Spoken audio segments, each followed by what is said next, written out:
Olá pessoal, sejam aqui bem-vindos ao Polêmicas Críticas. Um recado antes de começar o nosso vídeo. Nesta quinta-feira às 16 horas, nós faremos uma live com o professor Ladislau Dobor.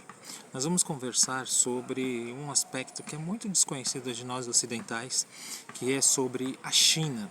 Vamos analisar os aspectos políticos, geográficos, históricos, arquitetônicos, educacionais, para termos uma compreensão maior deste país que ainda não conhecemos de fato. Há muita ideologia, sobretudo, sobre este país. O segundo recado é, nós temos a nossa plataforma Apoia-se. Se você acha que a internet é um lugar melhor com o canal Polêmicas Críticas, ajude-nos. Ou você pode fazer uma contribuição ao tornar-se membro do canal. Uma contribuição de R$ 4,50 por mês, tá certo? Vamos seguir aqui na nossa linha, que eu já havia dito, que é trabalhar sobre os fundamentos da filosofia e da psicanálise, de modo a você se tornar uma pessoa interessante, de modo a você ter uma compreensão maior sobre a sociedade e você saber concatenar as partes em um todo. Na compreensão geral, aquilo que o professor Demerval Saviani chama de da consciência ingênua para a consciência filosófica é você ser capaz de transformar as partes num todo, perceber que as coisas estão interrelacionadas. O tema de hoje vai ser sobre a questão da psicanálise.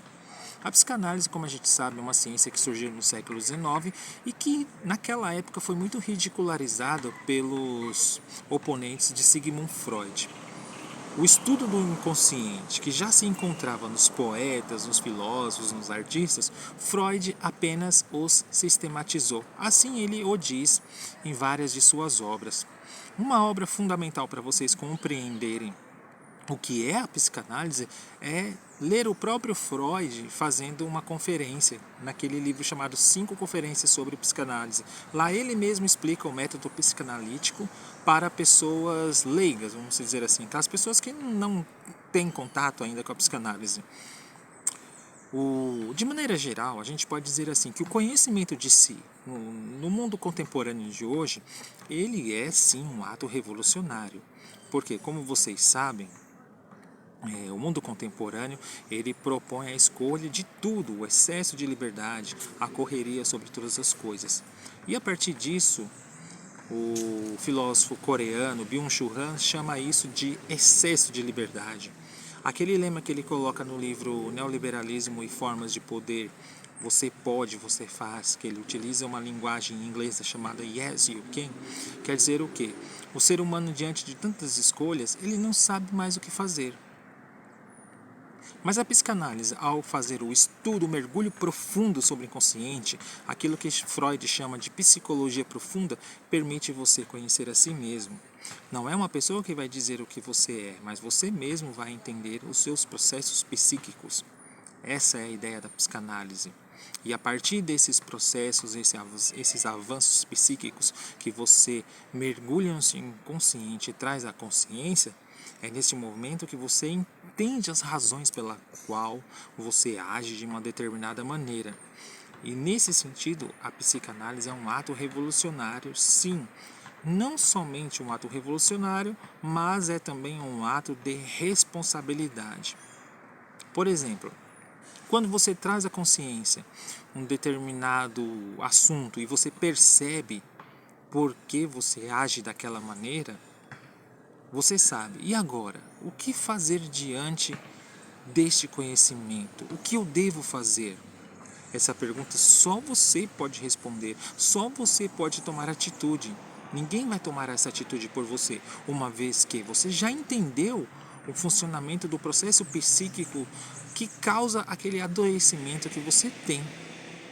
E se você já percebeu e você sabe, a responsabilidade é única e exclusivamente sua.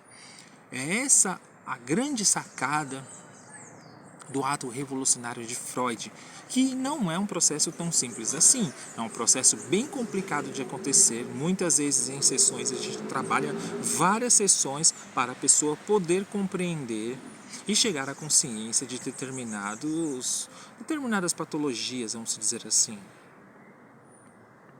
Bom, enfim, eu sei o que aconteceu e agora o que eu vou fazer? Essa ação ela se assemelha muito com aquilo que Immanuel Kant chama de esclarecimento. Embora esse texto de Immanuel Kant foi publicado bem antes do Freud sistematizar a psicanálise, a ideia que eu posso trazer de esclarecimento serve para a psicanálise, porque você conhecer a si mesmo é um processo de esclarecimento, é um processo de você sair daquele estado de minoridade e a partir disso atingir a maioridade e você ter o domínio da sua razão. E a partir deste domínio você tomar as rédeas do seu destino. Os russos chamam isso de Bratya Bilkazaroga, que quer dizer o quê? Tomar o boi pelo chifre. O que quer dizer isso, tomar o boi pelo chifre? É você dominar a situação, você dominar você mesmo. E aí? Você topa dominar a si mesmo? Você tem coragem de conhecer a si mesmo? Não é um processo tão simples assim. Pare e pense sobre isso. Até mais.